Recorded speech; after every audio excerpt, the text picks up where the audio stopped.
Hello mga idol. Ay may bago naman po tayong project. Pipintura po ako ng top at saka sipal na para sa files cabinet. Maraming salamat po sa mga sumusubaybay po sa mga video ko, sa mga nag-subscribe po. Maraming salamat po sa inyo.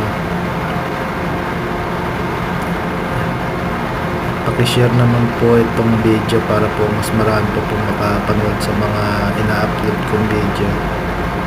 Salamat po.